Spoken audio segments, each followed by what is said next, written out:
Hi, this is Cindy Cochran. Welcome to the archives of the Cindy Cochran Show. Remember, I'm live Monday through Friday, 10 a.m. to 11, right here on irlonestar.com. You can be a part of the show by calling 936-647-3776.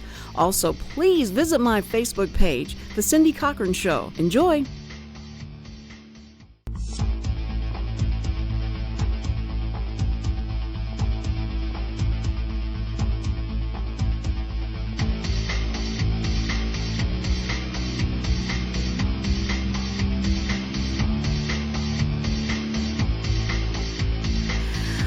Good morning, everybody. You're listening to the Cindy Cochran Show, and don't you just love it? Right before you get ready to do a show, that someone brings up something that you have to get in an argument about, and then you have to turn around and be phony and say, "Good morning, everybody. You're listening to the Cindy Cochran Show." Okay, now I'm not phony because I'm over it. I'm over the thing. All right, I just misunderstood something that Richard could not believe I misunderstood. What's wrong with me? And so I couldn't even explain it more, but it's okay. Richard, it's all right. I know it's going to be okay. Sorry. I apologize. I'm sorry. Yeah, it's okay. Just wait. No, anyway. Listen, yesterday on the Cindy Cochran Show, I kept teasing with, I want to talk about the best skit on Saturday Night Live with Donald Trump, and I never got to it. Something kept distracting me. I can't imagine what. And then I had the call at the end for somebody ordering pizza on this number, and so it just really messed me up. Anyway, if you remember, if you saw it, you may have just refused, and that was your protest. You weren't going to watch it. But if you watched it, to me, the only thing that brought a smile to my face, everything else was so bad. Now you're going to do it again. I'm going to forget to do this. My theory that you pay attention to these people, like People Magazine looks at celebrities. Like, how do you know he's going to be on Saturday Night Live? What do you mean, how do I know he's going to be? Like, are you just following him everywhere he goes? It was all over the media. Okay, I'm just wondering. You're just, I don't know. You're almost idolizing these people. No, I'm not idolizing. I'm just trying to find out all about them. And why is that guy out there? He's got a measuring tape, and this kid is standing This is a very strange picture. I'm sorry. Squirrel, I'm trying. They're trying to see how far up this measuring tape will go. This is really weird. What are they measuring? Well, why don't you go ask them? I think I might during the break. Okay. Anyway, we've got these big plate glass windows, and so it's difficult sometimes to be looking out there and you start getting involved in what somebody else is doing because I'm very nosy and very curious. Anyway, I'm not following them as celebrities. It's very interesting to me. I'm just saying, for a presidential candidate. You would if People Magazine had a political version. You'd be all over that. You would actually subscribe to that magazine. But see, that's what you and Mark would always talk about. That number one, I don't know what I'm talking about, but I don't think either one of y'all watch C-SPAN and watch the congressional hearings and things like that. Do you watch that? Well, I know they. No, you read the newspaper. I know the Supreme Court had a big ruling about a case in Texas about lawful use of deadly force. Mm-hmm. That was pretty interesting. But I'm talking about the presidential candidates coming up. We've only got but they don't really have the power to do what? You mean? To do anything. They can't really do anything. There's so many dominant or factors have to be in lined up for them to actually accomplish anything. I did a campaign. See, I'm not going to talk about this stupid skit, am I? Because I'm going to talk about. I know, I was just messing with you. You're so mean. I did a campaign for the guy that was running for Attorney General for Texas, and that was so just mind-blowing about all the things they talk about, how they move from one area to the other, and they go negative, and then they decide, no, negative's not working, let's go positive. And it was just, I said, to me, here's the deal. Here's my suggestion. If you will state what power you actually have that first day of office and what change you could make that people would be so thrilled that you could do and that would help everybody, either, cutting a tax or talking about the taxes on your land, on your home, whatever. You could do something specific. Tell them that. That's what they're so hungry for, specifics. And what power do you actually have? Because a lot of times you're right, Richard. You start talking to them and they go like, well, and that will depend if first we have to go through the process and we have to do this and we have to do that. And it'll take about 6 months probably to ever get to a desk to sign off on it to make it happen. I want to know immediately. We are instant gratification here, and that's what we want. Okay, so back to the Saturday Night Live skit. You thought I was going to forget? I'm not. Don't you say a thing. Don't you say a word, Richard. All right, so they have, oh my gosh. Did you see that dog The skit. jump out? Get to the skit. I'm about to cut you off. This dog just jumped out of that truck. I can't believe it didn't break its legs. Okay. Anyway, so this one skit was, it's like Donald Trump had won the presidency, and he's sitting talking to his staff. And so he's questioning each one of them how things are going. And so everyone he talks to, everything is going great. Putin is all in line and all agreeable for what he wants, what the president wants him to do, and he'll stop shooting at the rebels that we're actually supporting. He's going after ISIS now. And then he talks to, how's the economy? It's great. Everybody's got a job now. And it's just, so everybody's talking about how wonderful things are. And it is amusing. But then here comes the president of Mexico, and he walks in, and Donald says, Enrico, hey. And he goes, hey. He said, here's the check for the fence. And so Donald takes the check. He says, oh, wait, you overpaid me. I don't want more money. And he says, no, it's worth it. It's worth it. You're wonderful. And everything is exactly the way you said it would be. And they hug and stuff. Now, that was an amusing skit. But everything else they had him do was ridiculous and was not funny. It wasn't anything funny about it.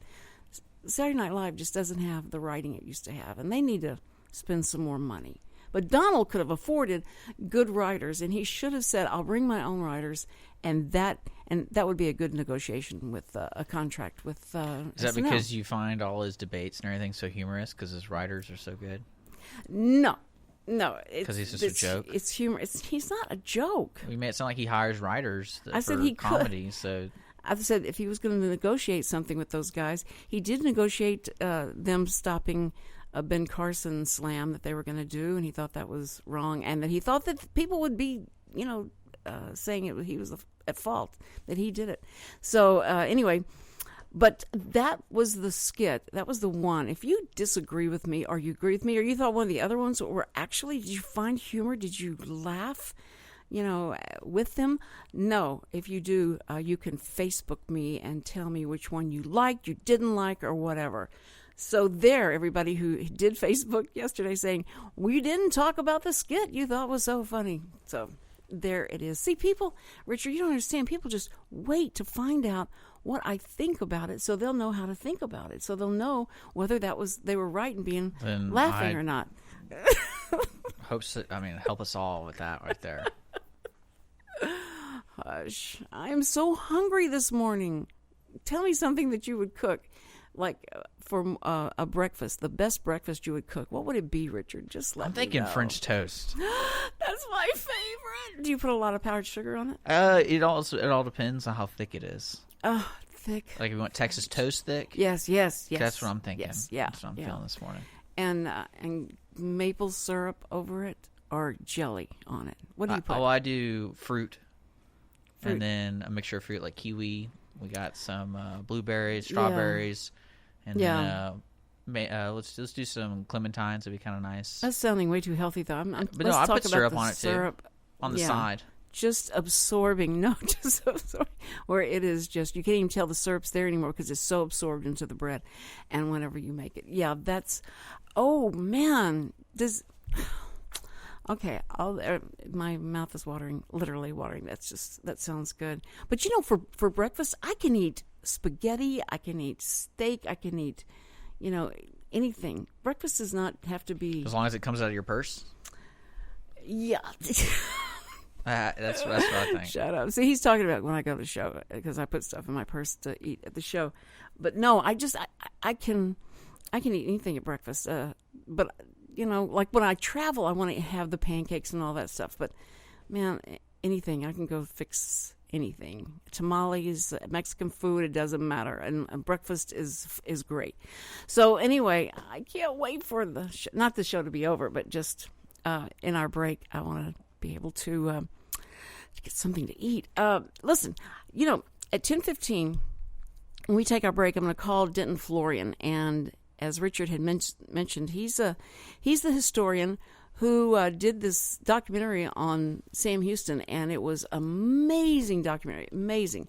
And so everybody is, it's been a buzz about that documentary. It's played all over on PBS, and he was going to tell us when we talked to him in just a couple of minutes about how you can get a copy of this. It's a great way for the kids to learn about Sam Houston and why they have I don't know how tall that statue is. How tall is the statue that's walking out of the forest of Sam Houston? I can't remember. Anyway, it's huge. It's huge. It's like 3 stories tall. It's amazing. And so the kids will understand why we pay so much homage to this guy. But I would like to ask Denton, who does he think Sam Houston would want to hang out with of the presidential candidates that we have today? Who does he think, knowing his personality, knowing his background and all that, who would he want to hang out with? So we're going to... It's 67 feet tall. 67 feet tall. It's called A Tribute to Courage. A Tribute to Courage. And it was built in 1994. Yes. And the first time I saw it, I'm driving down I-45 going north, and it's a foggy morning. I mean, you could hardly see anything. It's still, the sun hasn't come up, and I'm going down there, and all of a sudden, I think I see something coming out of the forest, and there it was. It was Sam Houston. It was scared me, and I hadn't seen it before. It was amazing. Okay, guys, we're going to be right back after this. We're going to be with Denton Florian and talk history and all that fun stuff. Okay, fun side of history. Don't go away. You're listening to the Cindy Cochran Show. We'll be right back. Conroe now has another first. The Cindy Cochran Show. Mornings at 10 a.m. on irlonestar.com. Doing business since 1985, Assistance League of Montgomery County is a nonprofit, all-volunteer organization where all proceeds stay in Montgomery County. We are proud to sponsor 10 philanthropic programs that enhance the lives of those in our community. Visit our thrift shop at 126 North San Jacinto Street in downtown Conroe or call us at 936-760-1151. Don't forget to like us on Facebook. The Texas A&M AgriLife Extension Service has been dedicated to educating Texans for over a century. In 1915, the Extension Program was established under the Federal Smith-Lever Act to deliver university knowledge and agricultural research findings directly to the people. Ever since, AgriLife Extension programs have addressed the emerging issues of the day, serving diverse populations across the state. Texans turn to Extension for solutions in horticulture, agriculture, 4-H and youth, and family and consumer sciences. Extension agents respond not only with answers, but also with resources and services that result in significant returns on investment to boost the economy. Join us Fridays at 1 o'clock for the AgriLife Extension Hour.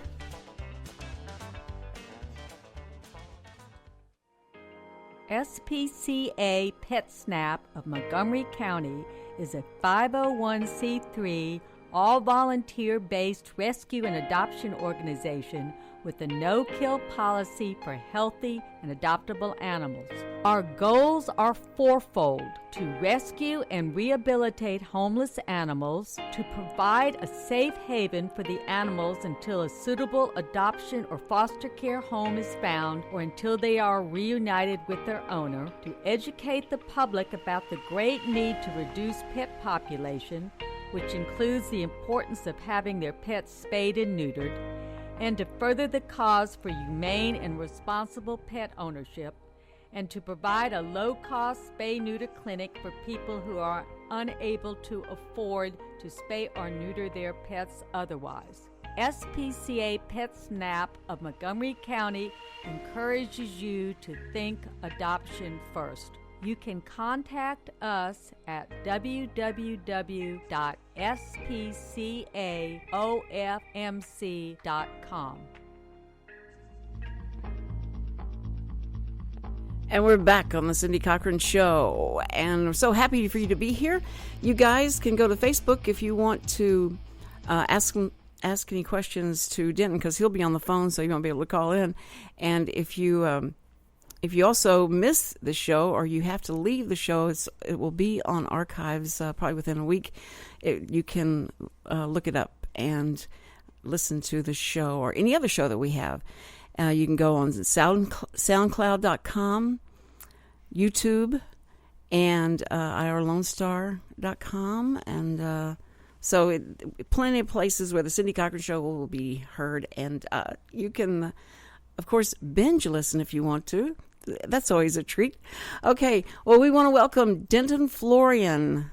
How you doing? Cindy. Hey, it's good to hear your voice, boy. Well, you too. It's good to talk to you. I know. And you know, Denton, any time you've got something you want to say or expound on, or just something you had an epiphany and you need to call someone and tell them about it, please let us, think of us first, because we careful. love you. Careful. We love you. Hey, I went on the Drudge Report and I just saw that the FBI is in full-blown investigative mode with Hillary, and Donald Trump's response to that announcement is that she's running for president to stay out of jail. So I thought, yeah, leave it to Donald to be able to work his magic on that one. So, but like you said, we'll see what the FBI comes out with. I mean, everybody I've heard comment about what's going on with the FBI is they said that these guys are straight shooters. They are impartial. They will call it the way it is. The question that everybody's asking is, what's the DOJ going to do? Because the FBI will make some kind of recommendation, right, to DOJ, and on its face, it looks really, really bad. And so the question is, I mean, I don't think that the DOJ is going to do anything. No. And so the question is, if they don't, then what? And you got an awful lot of people that are saying you're going to see an awful lot of resignations of senior FBI people if they sweep this under the rug and effectively declare that she's above the law. That the rules don't apply to her, the law doesn't apply to her. Exactly. I hope she's innocent, and I hope there's nothing to it, and I hope the FBI comes back and says, you know what, we looked at this and there's really, I know it looks bad, but it's really not there, and I hope that's what happens. But if they come back with a strong case, then she ought to be accountable to the law, right, the same as anybody else. That's right. And Petraeus is probably watching this as well, and some other people who have been under the same guise. And it's so funny, the NDA that she had everybody sign was exactly what she did. It was just that non-disclosure that everybody signed was that she had them sign is exactly what she was doing, wrong. And so it was just the things that keep coming out and coming out. I don't know. To hope that she's innocent, I hope she learns how to act innocent. I hope she learns through all of this that your persona is just everything, and what people perceive you as, because you're not talking, or when you do talk, you do it in a condescending way or whatever, and changing your accent when you're talking in front of Southern people to, I don't know. It's just it's just like Saturday Night Live. One of the things that we know right now that is not in question, it's an absolute fact, and it's out there, is that she had a private server. She said there was no classified information on that server. Mm-hmm. We know that that's not true. Right. Now now she's saying, well, there's no information on there that was marked classified. So I mean, it's just Clintonian. We're back to arguing over the definition of the word is. Right. And she has. And we also know after that hearing, and I don't think they really hammered this the way they should have. No. They found that email that was dumped at the last minute, and they were able to resurrect her email. And so she came out and said that this was the result. The Benghazi attack was the result of a video, and blah blah blah blah blah. 42 minutes later, she sent an email to Chelsea, right, Clinton, her daughter, and said this was an Al Qaeda This was an attack by an Al-Qaeda-like group. And then right after that, an hour or whatever it is, that she told the Egyptian president that we know this had nothing to do with the video. But for 2 weeks, she continued to tell the American people that this was a video and that kind of thing. And then the worst of all, she hugged those family members, whispering in their ear. Fallen. Yeah, whispering in their ear. We're going to get them. Said this was a video, and we're going to catch these people. Yeah. And she knew that was false. Right. That's not in question right now. And we know that, like, did Obama have a gun to her head about you've got to put this narrative forward. We're in an election year. We're going to do this. This is what we're all going to do. We got to be all on the same page and all that. Even if she went along with it, it wasn't her idea, or she thought this was a good idea. If she went along with it, to be culpable and not be culpable of lying to the American people and just telling them what they think we should hear and not be told the truth. That's what I can't get over. I can't get over that the American people, the voting public, is not hearing that. That's who you want as your president, that person who comes out and says that. And if I hear one more Democrat tell me, well, that's all about nothing. I'm making such a big deal about nothing. It is the principle of the things, not, things happen. People are killed in very dangerous situations and all that. But when you go out and lie about stuff that happened to cover your behind, then that means what else will you do? What else will you lie about? Then we find out you have a private server. Then you mince your words about whether it's just it's the cumulative effect around her that just drives me crazy. Yeah, I think that's what people are really, really questioning and really tired of. And but she's so high in the polls, though, Denton. I mean, she is, so high. Like Bernie Sanders is now. I think he's like at 40 or something, and she was 60. It was just amazing. I'm going like, what? How can this be? And even on Saturday Night Live, when they had Trump on, they were making fun of how she was changing her accent depending on what she was talking about. So that it was amazing. And 11 it's an hours. Interesting election with all these outsiders that are just killing it. And I think that the attraction is largely that these people speak in English. You ask them a question, you get an answer. They don't answer the question they wish they had been asked. Right. And they don't speak in this Washington gobbledygook. When you ask them a question, you get an answer because you get these outsiders like Ben Carson and those folks. They haven't learned how to do that yet. And so it's very refreshing. And that's, frankly, I think the attraction of Sanders on the other side. Sure. Nobody will accuse Sanders of beating around the bush. He's going to tell you what he thinks. And people are just saying, thank goodness here's somebody I can communicate with. Whether you agree with the guy or not, at least you never know, you're never questioning where he stands on an issue. Right, and it's interesting that when he goes to these colleges and he's so popular, you think this older senior citizen, this white and looks like your grandfather who's, at the dinner table complaining about everything that's going on, but they love him. They feel confident that whatever he's saying is the truth. Anyway, it's the truth. Integrity is the single dominant requirement for leadership. Well, it should be. If you do not have integrity, you are disqualified from leadership. And right, I agree. Period. You can pick up any business book that you want to off the shelf, and they'll all tell you the same thing. They'll get different examples and different illustrations, but that is such a foundational piece of bedrock for leadership. And if you're not honest or you don't have integrity, then you're not going to make it. No, and I'm hoping that everybody will. I know we're far away. This is really far away from November next year, and so I think that because so many things can happen, so many stones lifted up, and you see what's the underbelly of things and somebody's going to make a really bad mistake, and it can turn on just absolutely a dime. But I'm really interested in your background. We're talking to Denton Florian. He's a historian and did the the great documentary on Sam Houston, and you've had to dig on Sam Houston and find things that you wanted to find more than what the regular public would know, or what you'd find in your little school book that you had been taught.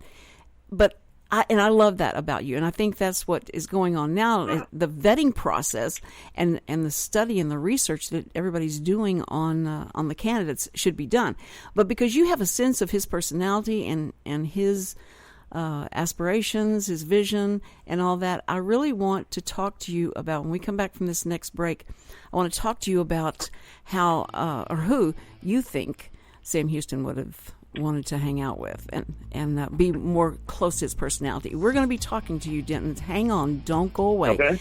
Listeners, we'll be right back with Denton Florian. And who would Sam Houston want to hang out with, the presidential candidates? You're listening to The Cindy Cochran Show. We'll be right back. The Cindy Cochran Show.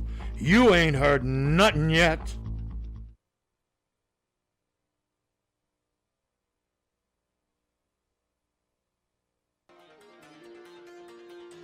At Jazzy Junk, volunteers reclaim, restore, and recycle. Jazzy Junk is a non-profit resale storefront where you will discover wonderful, unique finds at very affordable prices on furniture, antiques, books, art, home decor, and more. When you shop Jazzy Junk, you support New Danville, a community for adults with developmental disabilities. We receive new donations daily, so plan a visit to Jazzy Junk today to find that perfect item or gift. Our motto is here today, gone today. So remember to hurry in and shop often for the best selection. Jazzy Junk is located in the outlets at Conroe on League Line Road and I-45 North. Call 936-441-4500 or visit our website, jazzyjunk.org. That's JUNQUE for more information and store hours.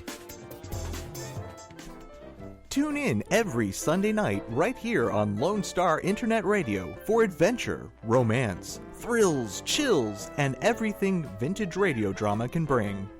The Players Theater Company Old Time Radio Hour comes to you every Sunday at 7 p.m. with brand new episodes monthly.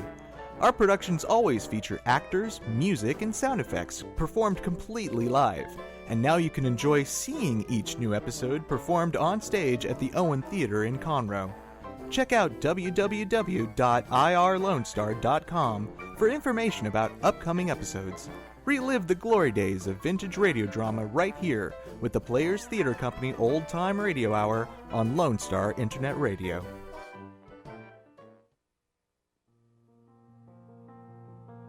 The Conroe YMCA's benchmark adaptive programming for kids and adults is Leap of Faith. Leap of Faith is an equine-assisted therapy program serving children and adults with adaptive needs. The riders in our Leap of Faith program are working to address and manage specific aspects of their lives impacted by illness, injury, or disability. The Leap of Faith program has experience working with riders who are living with attention deficit or other hyperactivity disorders, hearing impairments, visual impairments, developmental delays or disabilities, autism, Down syndrome, multiple sclerosis, muscular dystrophy, head traumas, brain injuries, and paralysis. Our program uses horseback riding to develop self-confidence and self-esteem, to increase upper and lower body strength, assist in respiratory issues, and establish a trusting relationship between the rider and their horse. Not only do these activities aid in the physical and mental development of the rider, but they also foster self-reliance and independence. For more information regarding our program, to become a rider, or to volunteer with a great group of people, please call our Welcome Center at 936-441-9622 or visit our website at www.ymcahouston.org/Conroe.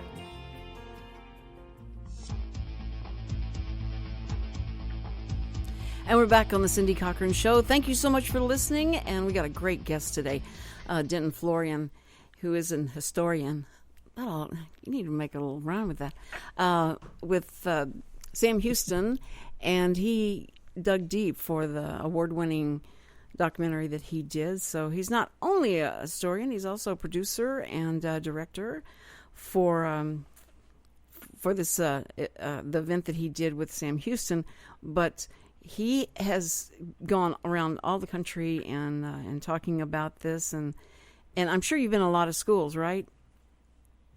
Oh yeah, we've had an opportunity to talk to lots of teachers and educators and historical societies.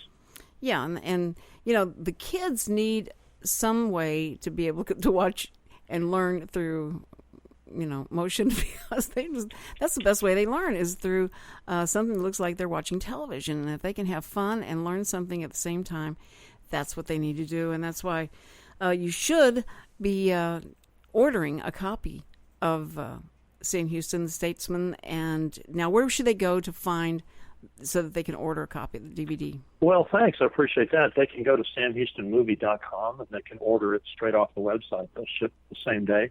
Mm-hmm. You can pay for it through PayPal. You can pay for it with a credit card. You don't have to have a PayPal account to purchase a copy of the film. And samhoustonmovie.com is where they go. Great. Okay. We'll make sure we remind people of that. And listen, Denton, if you want to share on my Facebook information about the movie and where they can go and some background, you can definitely do that. And then everybody can go to the Cindy Cochran Show Facebook and find out about it. So, okay. All right, Denton.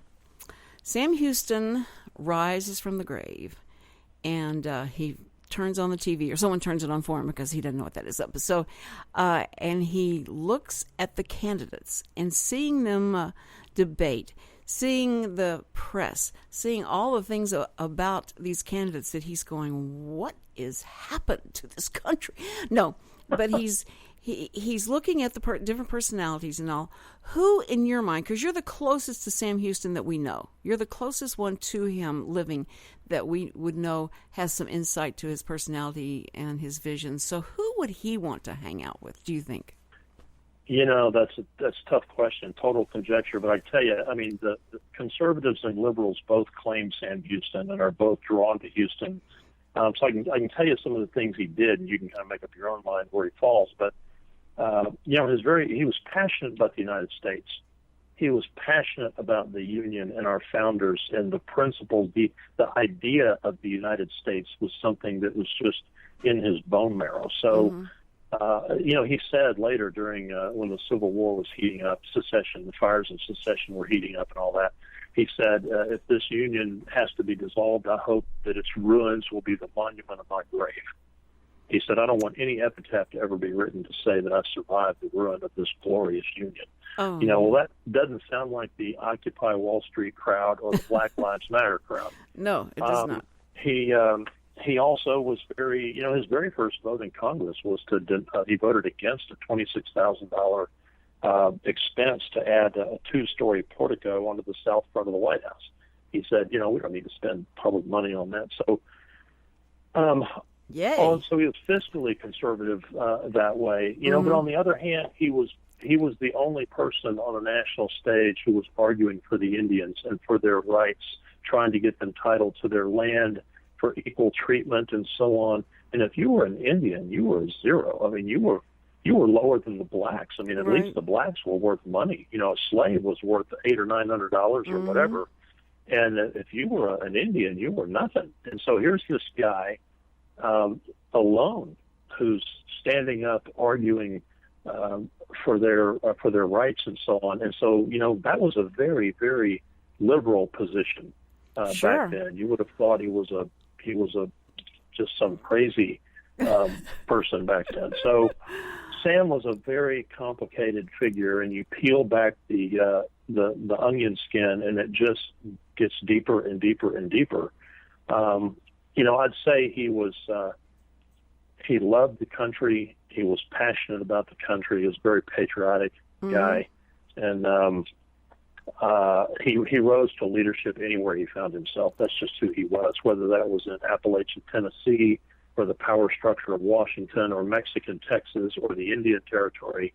When he walked in the room, you knew you were dealing with somebody. Well, what do you feel like?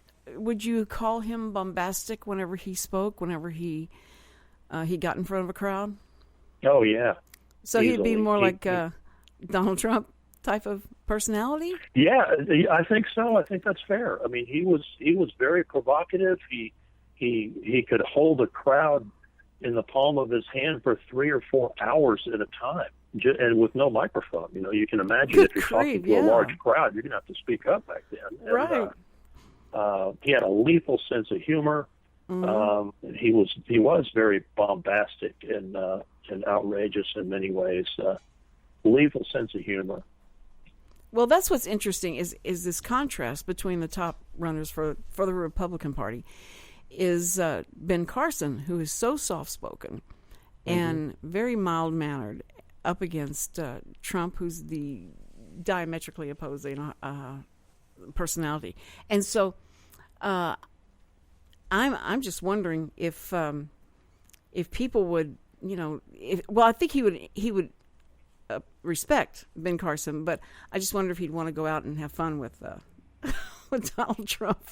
That's who he'd hang out with because of Donald's. He's got a lot of accomplishments and all that. But would he deem him someone who could lead this country? That would be interesting. I think who knows? We're kind of way out on the limb here, but still, I think anybody would look at his accomplishments and say he didn't acquire a $10 billion fortune running all these businesses because he was stupid. Mm-hmm. Is he bombastic? Is he immature in some ways?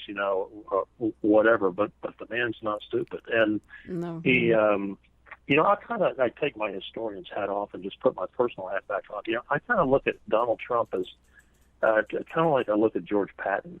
A hard-charging guy, a get-it-done kind of guy. Interesting. Brilliant in many ways. He's not afraid to break the dishes to get something done, and we need him in the right place. But I'd rather have Eisenhower for president. Yeah. If he's the nominee, then everybody's on the right side of the aisle is going to get behind him and try to make it work. But we'll see what happens. He's out there in front, but Carson is sure catching up with him. He is. It's so fascinating because nobody can explain it. I just love listening to the pundits just go on and on and on, and no one understands it. Hey, Dennis O'Connor has Facebooked a question to you. He says, I can't call him because, Dennis on the phone, but I'd like him to address Bernardo de Galvez. Mm-hmm. Would you address that subject? Galvez was a giant of his day.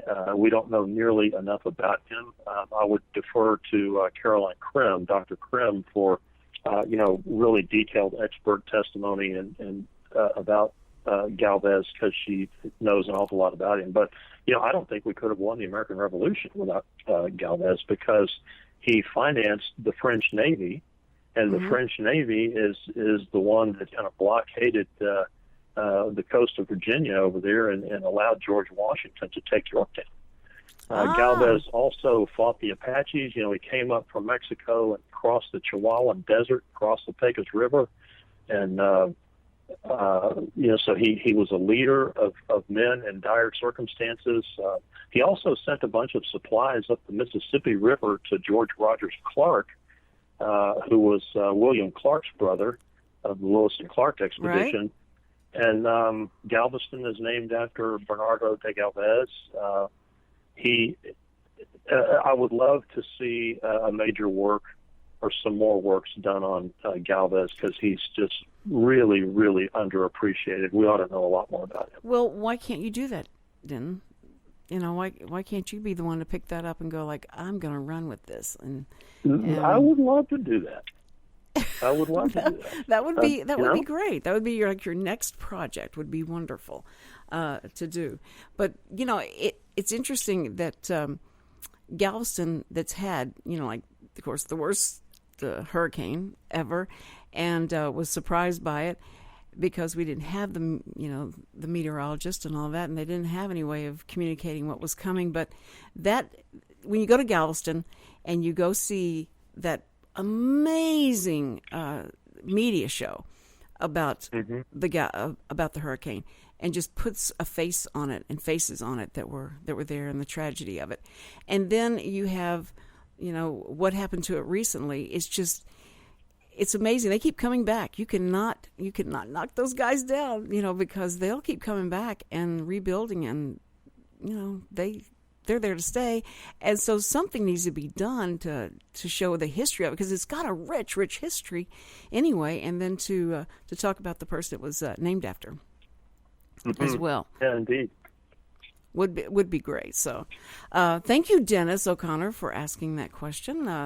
And I know it's just driving him crazy because he'd like to be in here asking, telling you what he thinks about stuff. So we got to I tell you, with a lot of the candidates, you look at the outsiders, and it is interesting to figure out what motivates them.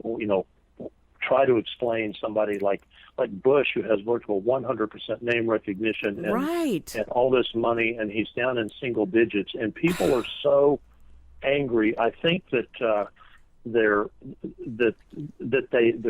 a feeling that no matter who we elect, we can't seem to turn the tide of the power of Washington, D.C., that is just lorded over the states and lorded over the individuals, and that somehow the system is rigged to the extent that it doesn't matter who we put in office, we're never going to get the kinds of reforms that we need.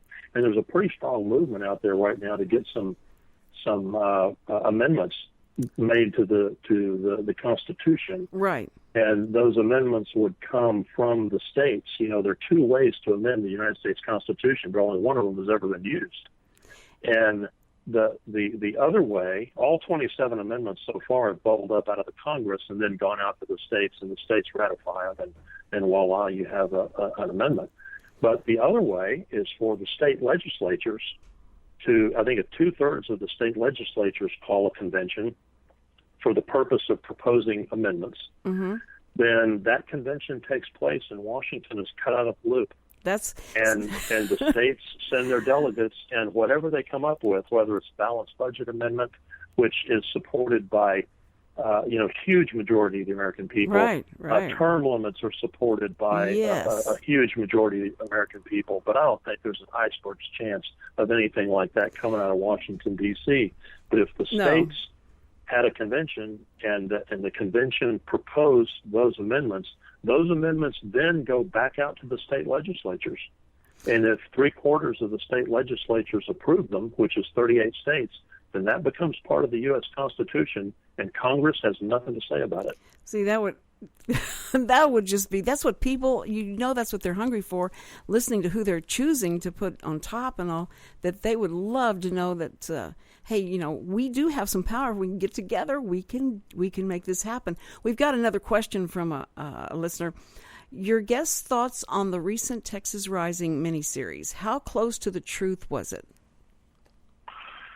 It was, there's no question they took an awful lot of liberties with that, and they added an awful lot. I've heard complaints about the scenery. If the scenery were different, and if they filmed it down, they filmed it down in Durango, Mexico. So that's why the scenery is different, and you see all these mountains, which you don't see in Hempstead, Texas. No, you do not. But the story was very different. This business of Emily West, who, they put her in the Alamo, and then she had a spin with Sam Houston, and Sam later proposed to her. None of that happened. And from a historian's point of view, that was pretty difficult. Yeah, that was a pretty big liberty to take if that never even happened. I'm not sure why they did that, because in my estimation, it wasn't necessary. I mean, the story was strong as enough. It was so compelling. They could have, and it was on the History Channel. You think the History Channel would have treated that differently, but but they didn't. So it is what it is, I guess. Well, no, that's good, and I think that's what we need, people like you to figure these things out for us, because And when you were talking about Galvez, and you said, I don't know that much about him, and then you just regurgitated all this stuff. Denton, you're an amazing mind. So we just appreciate so much you being here. We've got to go to a break right now, but and say goodbye to Denton. You've given us so much time, and I really appreciate it. Next time you got to come in here and be sitting in here so that everybody can call you. They can call you and call in. But Denton Florian, if you want to get a copy of the movie, Sam Houston the movie, you go to, tell them again. You can go to samhoustonmovie.com to get a copy of Sam. And we also have a pretty active Facebook page. Okay. And how they get the Facebook page is titled They what? could search Sam Houston, American Son, Texas Legend, and they'll find it. Okay, just get Sam Houston there. Something's going to go up. Okay, thank you so much, Denton Florian, for being with us. This Cindy Cochran Show will be right back. The Cindy Cochran Show, the most opinionated talk show on radio.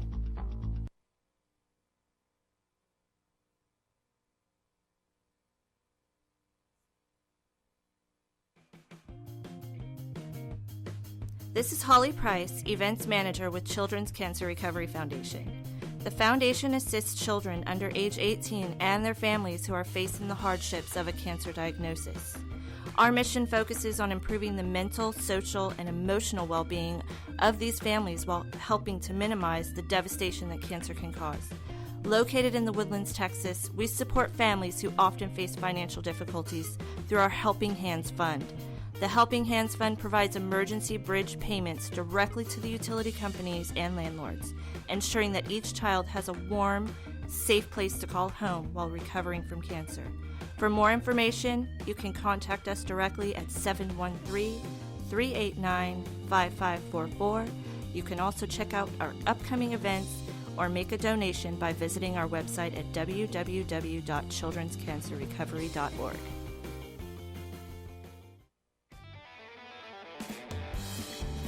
Hi folks, it's your old buddy Luke Clayton, and I want to invite you to join me every Saturday morning right here on Lone Star Internet Radio from 8 to 9 for Outdoors with Luke Clayton and Friends. Bill Dance is a frequent guest. Larry Weisser, Mr. Whitetail, is on the show every week. We talk a lot of hunting and fishing and generally have a good time. So remember, every Saturday morning, 8 to 9, right here on Lone Star Internet Radio.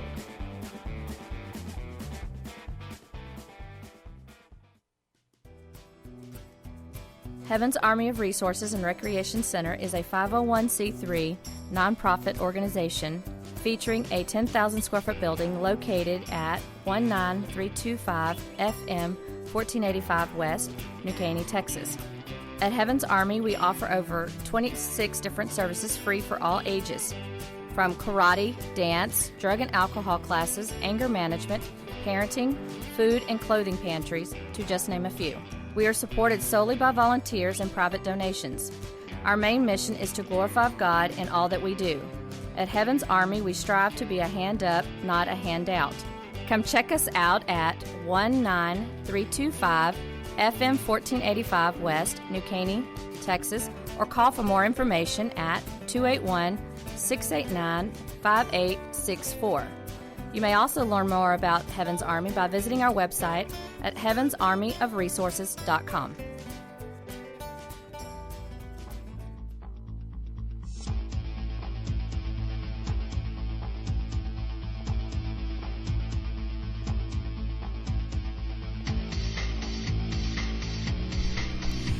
And you're back on the Cindy Cochran Show. We had a great discussion with Denton Florian, historian, about Sam Houston, and he knows a lot about a lot of people, and it was great talking to him. And he has agreed that he will come back and help follow the election, and we can discuss things that are going on and happening with him. He also, I wanted to mention, he was talking about the Convention of States. Oh, we got a phone call. Hang on just a moment. Let's talk to our caller. Caller, what is your name? Hey, Hey. how are you? Hey, man, how are you? Hey, I called a couple of minutes ago. I ordered a bunch of pizzas, and I just want to add let's say we're gonna add like 6. What do they call it? Buffalo. I hate buffalo wings. I hate to tell you, this is the Cindy Cochran Show again that you've reached. I don't know. I don't know what number that you're dialing Come wrong. on, you're jacking with me. I would never do that. Just send. Just add 6 buffalo wings, okay? Look, if I wasn't hungry enough as it is, and you call in, you want to order food, I'm having a hard enough time getting through the end of the show because I'm so hungry. I wish you could bring some. You're telling me I got the wrong number. You got the wrong number, the wrong person, and. I pressed the redial, and I figured it take was, me out of the redial. Come on. Actually, this no. Is actually, Giovanni's Pizza Parlor. No, actually, I know you are. Don't take me out of the reorg. At least, I'm getting a phone call. It's good. It's good for the show to get a phone call. So we can talk pizza. You're just messing with me. No, we can talk pizza if you want to. It's okay. I just want you to know that nothing will be coming to your home if you're hungry. I don't know how that happens when I press the button. And hey, wait! You're just Shut lucky. Up. I'm talking to the lady on the pizza place. Okay, here. I've got to. Shut up! I have to run now because I have some stuff I got to talk about right before the end of the show. What? So listen, if you'll call back after 11, it'll be great. Okay? Call this number back after 11, and it'll be fine. You're going to send the chicken? I will send the chicken, the hot wings. Though, right? I will send it. It will be there. Just, get the plates okay, out. We're ready. Okay. Bye-bye. Okay, so shut up. I'm talking to the lady on the phone. Oh, my word. You just never know. You just have to be ready to deal with the public. But as I was saying, the Convention of States that Denton Florian was talking about, that if you get 3/4 of the states to come together and they all agree that they want to make a change or addition to the Constitution, they can do that with their agreement and they can circumvent the Congress with this. So if the states are feeling like they're being left out, they're having too much hardship put on them by what the administration is doing, they can come together. And 4 states, he said, has already agreed to this, and there's 16 other states that this is in front of right now that they're considering. So this ought to be an interesting twist for next year if the states get together and realize the power that the Constitution actually gave them, and they exercise that. So we'll talk more about that, and if you want to go to find out more about, go to conventionstates.com. Conventionstates.com. Anyway, so there's information, and you can read up all about it and be smarter than anyone. So it'll be great. You guys will be back tomorrow. I just found out that Michael Player is not going to be able to be here because he's watching his son at the Veterans Memorial program that they're doing here in Conroe. Not the street. Not the street. What did I say? The way you said it was like. Sound like this. No. He's doing a program, and he's going to watch his son, which Veterans. A good father should do. What? It's what good fathers should do. But tomorrow is Veterans Day, and we all want to celebrate. And I hope that I can find, there's a veteran, a good friend of mine, that I've got to have him come in here because he is so amazing. And so I'll try and get him to come in. Anyway, guys, have a great day. Enjoy it. And we got some rain coming on the way, but it's okay. It'll come through and be over with. You just have a good day. Make somebody happy. You'll be happier. Remember, God loves you, and God's got this. Thank you for listening. Hope you enjoyed the show. Any comments, suggestions of topics, email me at thecindycochranshow@gmail.com. Also, check out my Facebook page, The Cindy Cochran Show. Join me live Monday through Friday. See ya.